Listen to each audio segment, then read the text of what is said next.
Let's rewind the clock 15 years to March 2009 to examine this case. Southgate, a district situated in North London, is not where our story begins. Instead, it commences in Cottered, a quaint village in Hertfordshire County, approximately 30 miles from the bustling capital. On Sunday, March 22, 2009, a local farmer embarked on his daily work at the family farm. As he drove his tractor around the expansive fields, which required extensive processing due to the vast area of the farmland, he spotted what appeared to be a green sports bag near the main road at the edge of one field. Pressed for time, the landowner made a mental note to return later and investigate the mysterious object. During a break several hours later, the farmer revisited the field's edge, disembarked from his tractor, and approached the green bag. Upon unzipping it, he discovered an item wrapped in a blue plastic bag adorned with a printing motif and secured with tape. Reaching inside, the man prodded the contents with his finger. The object felt soft to the touch, but its identity remained elusive. An unsettling feeling began to grow within him. The bag appeared too new and well-maintained to be carelessly discarded, and the deliberately concealed contents suggested that someone had intentionally disposed of the bag and its contents by tossing it far from the road. Reluctant to unwrap and examine the package's contents, the farmer opted to contact the police and report the unusual find on his property. Shortly after, several officers arrived at the field where the bag was discovered. They scrutinized it from various angles, and one officer reached inside, probing the bundled object. After a brief moment, the officer raised his head to his colleague and expressed his belief that he had felt toes. The bag, it turned out, contained a severed human leg. However, the whereabouts of the person to whom it belonged remained a mystery. Had they sustained an injury, or had their life been tragically cut short? Friends, over 90% of viewers watch videos without subscribing to the channel. Check if you're subscribed. If not, please be so kind as to subscribe to the channel to support me. The area surrounding the leg's discovery was swiftly cordoned off to preserve the crime scene from potential contamination by passers-by. However, no additional evidence was uncovered at the site. The severed limb was promptly transported to the morgue for further analysis. Upon examination, the forensic expert concluded that the leg belonged to an adult, likely a male, based on its size. The presence of a characteristic reddish rash on the skin, indicative of eczema, provided insight into the victim's medical condition. Beyond this, little could be discerned about the owner of the dismembered limb at the time. The expert noted, however, that the amputation was executed with remarkable precision, suggesting the involvement of someone with extensive knowledge of anatomy. Initially, investigators considered the possibility of a medical amputation, given the clean and precise nature of the cut. They speculated that the leg might have been stolen from a hospital for unknown reasons and subsequently discarded in the field. Further analysis, however, revealed that while the amputation was not strictly medical, it was performed by someone with a deft hand and prior experience wielding a blade, hinting at a professional or near-professional level of skill. This revelation offered the police a potential lead, suggesting the involvement of a doctor, butcher, or someone with a profession that required a deep understanding of anatomy. If the leg had not been pilfered from a hospital, it implied that an individual had suffered an injury, likely the result of a criminal act.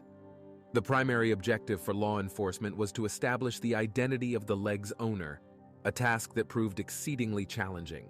The DNA profile extracted from the limb was cross-referenced with the national database, but no matches were found, indicating that the victim had no prior criminal history. This avenue of investigation reached a dead end, as no missing persons reports had been filed in the vicinity. The absence of hands for fingerprinting or a face for photographs and flyers left the police with little to work with beyond the solitary left leg. Despite the paucity of evidence, the case was not relegated to the Unsolved Crimes Archive. Merely a week later, on March 29, 2009, a couple walking their dog stumbled upon a left forearm on the roadside near another village in Hertfordshire. approximately 25 miles from the initial discovery. The police were summoned once more, and law enforcement officials immediately suspected that the forearm belonged to the same individual whose leg had been found by the farmer. DNA analysis confirmed this suspicion, but the hand's separation from the forearm eliminated any potential clues to the victim's identity. The perpetrator's efforts to conceal the victim's name were evident. Like the leg, the arm was meticulously severed, showcasing a similar level of precision. News of these grisly discoveries spread rapidly, garnering significant media attention due to the rarity of such incidents in rural areas. Severed limbs were not commonplace on the side of the road, and the story's resemblance to a horror film piqued public interest. Detectives hoped the increased visibility would expedite the victim's identification, but the remote location yielded no witnesses. The tranquil country roads were seldom frequented by motorists or pedestrians.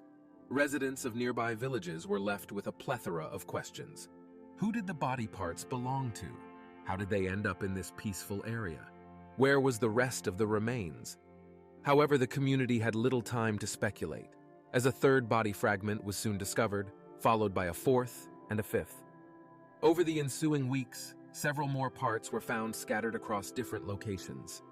The police found themselves in the macabre position of piecing together a puzzle composed of a deceased person's remains, a task as repugnant as it was challenging. On March 31, 2009, yet another grim discovery was made in a different village. As a local farmer meticulously inspected his cattle pen, he stumbled upon a severed head, callously discarded in the field without any attempt at concealment or wrapping. DNA analysis confirmed that the skull belonged to the same individual as the previously discovered arm and leg. The perpetrator's signature neat cut was evident once more, but this time, their determination to prevent the victim's identification became even more apparent. The face had been brutally disfigured, with the nose, ears, tongue, and eyes removed, and the skin and flesh painstakingly stripped away. However, the criminal made a critical oversight in their zealous efforts to render the face unrecognizable. They neglected to consider the teeth, which could provide the police with a significant lead in identifying the victim. This misstep was a glaring error on the part of the perpetrator, as dental records are frequently utilized in investigations to establish the identity of the deceased. The fourth body part, the victim's right leg, was unearthed on April 7th. Mirroring the left leg's discovery, it was swathed in blue plastic, fastened with tape, and placed inside a bag before being abandoned near a bypass road. The news of this latest finding spread rapidly, fueling public horror and anticipation regarding the location and timing of the next gruesome discovery. The criminal's actions seemed to mock law enforcement, akin to playing a twisted game. The media dubbed the perpetrator the Jigsaw killer, as each recovered body part represented another piece of the macabre puzzle that the police needed to assemble to identify the victim and apprehend the culprit. Within a mere 4 days, the investigation gained momentum as new evidence emerged, shedding light on the victim's cause of death. On April 11, 2009, a green suitcase bearing the same brand as the previously found duffel bag was discovered in a ditch. Inside, investigators found the right forearm, the upper portion of the left arm, and a male torso. The torso proved pivotal in determining the cause of death, revealing 2 stab wounds to the back that had punctured the lung. The knife used in the attack had a blade approximately 4 inches in length. This discovery confirmed that the killing was intentional, as the wounds were inflicted from behind. The absence of defensive wounds on the body parts suggested that the victim did not engage in a struggle for his life. It is possible that he was unaware of the impending danger, depriving him of the opportunity to fight back. The investigation proceeded on multiple fronts simultaneously. First, a CT scan of the skull was sent to facial recognition experts in the hope that they could reconstruct an image of the victim's appearance when alive. The goal was to release this image to the public to aid in identification. Second, the bags, suitcases, and cases where the body parts were discovered underwent forensic examination. However, the absence of fingerprints on the items themselves greatly disappointed the investigators, suggesting that the perpetrator had worn gloves and possessed a keen understanding of forensic techniques. Despite this setback, a small clue emerged. Upon closer inspection, experts detected minuscule blue and green fibers on the tape. Microscopic analysis revealed that the blue threads had a fuzzy texture, reminiscent of peach fuzz, indicating something soft and fluffy. The experts advised the detectives to be attentive to blue items if they identified a suspect and entered their home. This would allow the experts to compare the fibers and definitively establish a connection to the evidence. While this information did not provide immediate leads, it held the potential to play a pivotal role in the future. Concurrently, authorities searched for missing persons who matched the victim's profile. Based on the recovered body parts, they estimated that the victim was either European, Asian, or of mixed ancestry, with a short stature and a rather large build. The age range was approximated to be between 40 and 60 years old. All recently disappeared individuals fitting this profile were scrutinized. Moreover, the police appealed to the public for any relevant information.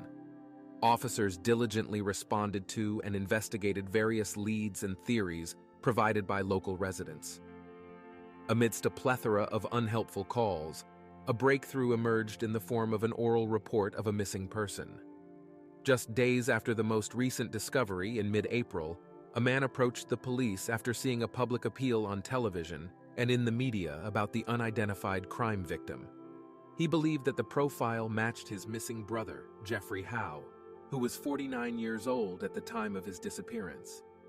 Born in 1960, Jeffrey Howe had recently resided in the Southgate area of North London, where he owned an apartment. He worked as a sales manager at a kitchenware store and had been married a couple of times before, but by the spring of 2009, he was divorced. Described as a calm and hard-working individual, Jeffrey had invested significant effort into becoming one of the best employees at his store, earning high regard from his colleagues.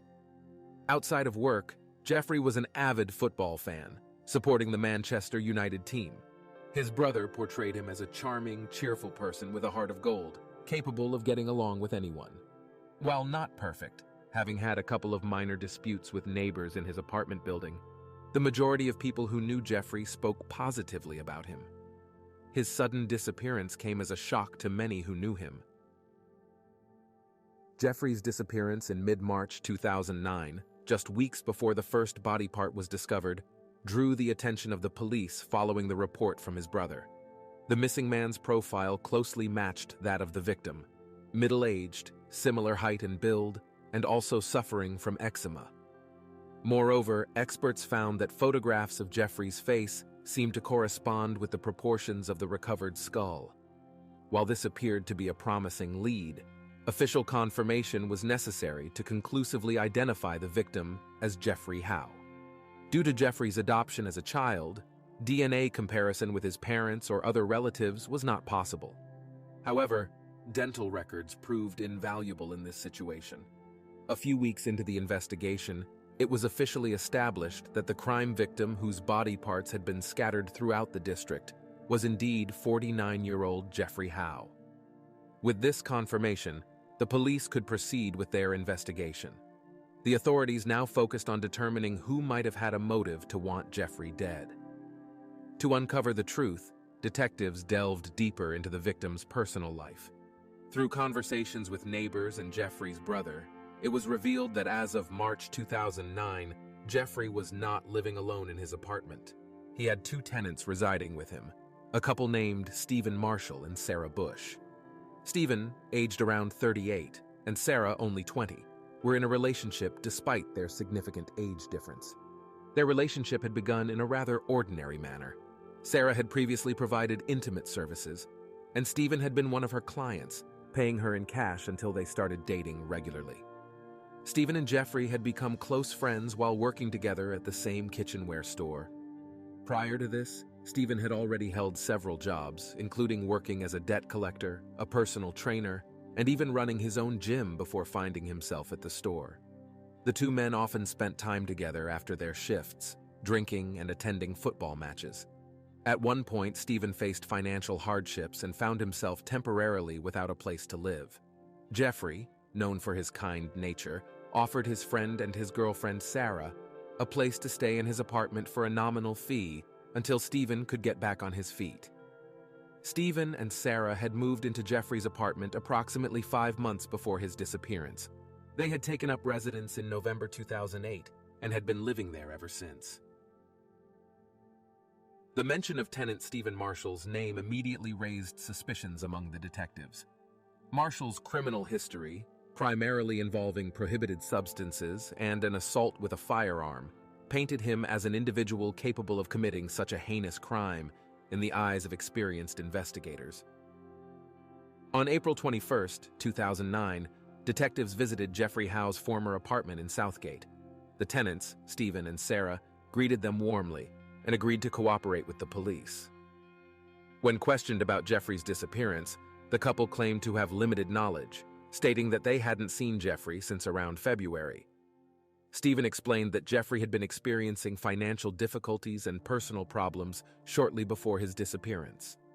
According to Stephen, Jeffrey had become withdrawn and preoccupied, but had not shared the details of his struggles with his tenants.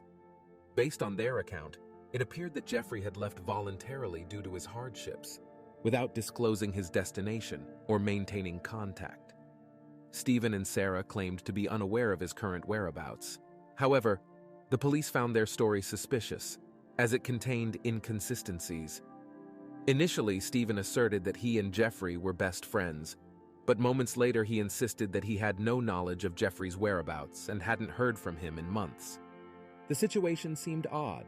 A friend had allowed them to live with him, then vanished without a trace, and they continued to enjoy his hospitality without concern or attempts to locate him. Stephen's demeanor suggested a lack of concern for Jeffrey's well-being, raising questions about whether it was merely a lack of empathy or if Stephen knew that his friend was no longer alive. During a brief inspection of the premises, the police noticed additional alarming signs. In Jeffrey's bedroom, they discovered a personalized license plate from his car, which had been removed for unknown reasons. The vehicle itself was nowhere to be found. If Jeffrey had left in his car, there would be no reason to remove the plates, as it would be illegal and likely to attract attention from law enforcement. Another suspicious detail was the absence of a bed in the owner's bedroom, replaced by an inflatable mattress and 2 blue inflatable pillows on the floor. The detectives speculated that if Stephen and Sarah had disposed of the owner's bed and mattress, they might have been trying to conceal evidence of a crime that had occurred in the apartment. Given the tenant's strange behavior and these concerning observations, the officers made the risky decision to arrest the couple pending further clarification of the case. The risk stemmed from the fact that at the time of Stephen and Sarah's arrest, there was no official confirmation that the victim was indeed Jeffrey Howe. The identification had been made through dental records, despite the perpetrator's efforts to prevent recognition. The investigators now had to await the expert report to proceed with their case against the suspects. The police found themselves in a precarious situation, lacking concrete evidence linking Stephen and Sarah to the crime. Keeping them in custody indefinitely would not be feasible, so it was imperative to uncover evidence implicating the tenants in Jeffrey's death, or risk their release. The decision to arrest was made on a hunch, as the detectives sensed that the couple might flee at any moment, potentially evading capture.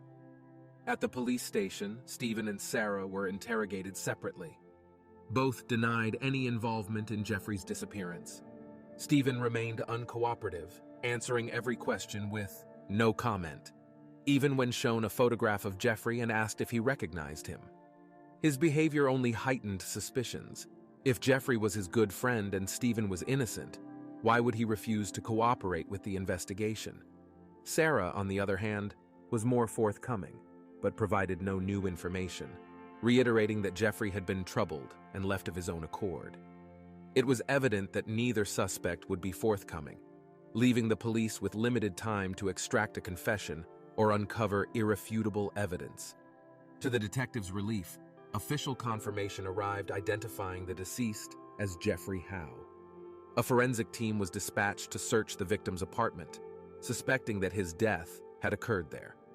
Despite the seemingly clean and tidy appearance, ultraviolet lighting revealed a significant amount of blood under the carpets, floorboards, baseboards, and flooring, particularly in the master bedroom and adjoining bathroom.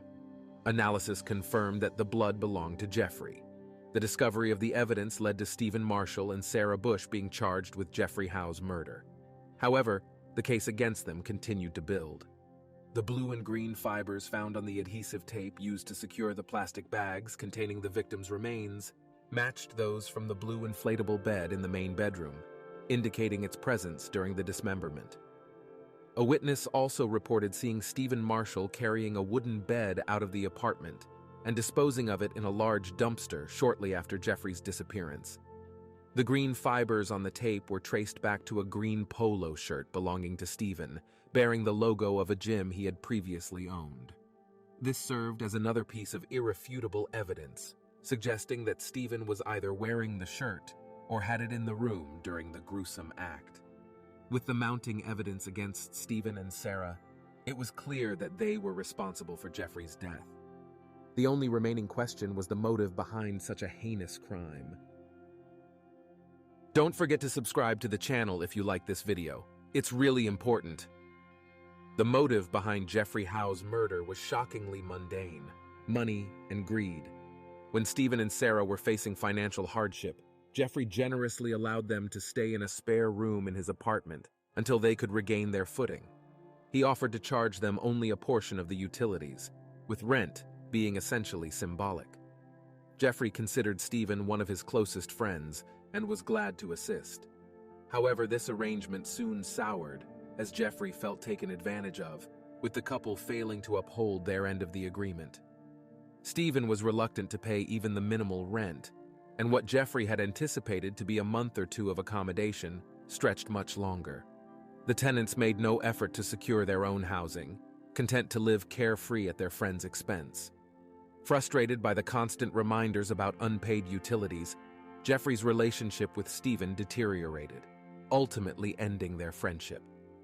It is likely that the owner eventually asked them to vacate the room and leave the apartment. Angered by this turn of events, and determined to continue living at Jeffrey's expense, Stephen and Sarah resorted to the unthinkable: eliminating him. The motive of greed and financial gain was further confirmed by the couple's actions following Jeffrey's murder. Feeling unbridled freedom and impunity, they began stealing from their former friend. They wrote themselves checks from Jeffrey's checkbook, ordered goods online using his bank card, purchased new cell phones, and indulged in takeout food. As the funds on the card dwindled, they started selling Jeffrey's belongings, including his phone, furniture, and TV. Just days after his death, the couple sold Jeffrey's car, listing it online, removing the plates, and providing the buyer with a handwritten receipt. Stephen even went so far as to paste Jeffrey's personalized license plates over his own, fill up his car's tank at a gas station, and flee without paying. During a search of Stephen's car trunk, forensic examination revealed traces of Jeffrey Howe's blood, indicating that Stephen had used his own vehicle to transport the dismembered body parts, likely hoping to evade identification and any connection to them. Cell phone data also placed Stephen and Sarah together in the remote village where Jeffrey's mutilated skull was later discovered. In January 2010, nearly a year after Jeffrey's death, Stephen Marshall and Sarah Bush stood trial. Initially pleading not guilty and attempting to shift blame onto each other, Stephen eventually confessed to the crime. Based on cell phone records, Jeffrey's death was presumed to have occurred on the night of March 8, 2009, while Sarah was visiting a friend overnight. Stephen admitted to single-handedly killing Jeffrey, stabbing him twice in the back and leaving his former friend, who had helped him in a time of need, to bleed to death. Stephen also revealed the reason behind the precise dismemberment of the body parts. He had prior experience in this grisly task, having performed at least 4 dismemberments for one of North London's largest crime families. The police confirmed links between Stephen and this criminal organization.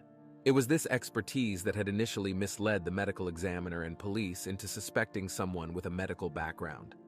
Upon pleading guilty, Stephen Marshall received a life sentence with a minimum term of 36 years, eligible for parole no earlier than 2046. Sarah Bush, while cleared of the serious crime, was found to be an accomplice, having tidied the apartment and concealed evidence. She was charged with obstruction of justice and sentenced to 3 years and 9 months in prison. Tragically, Jeffrey Howe's hands and facial fragments were never recovered. Sarah Bush later claimed they were buried in the woods, but she could not recall the exact location.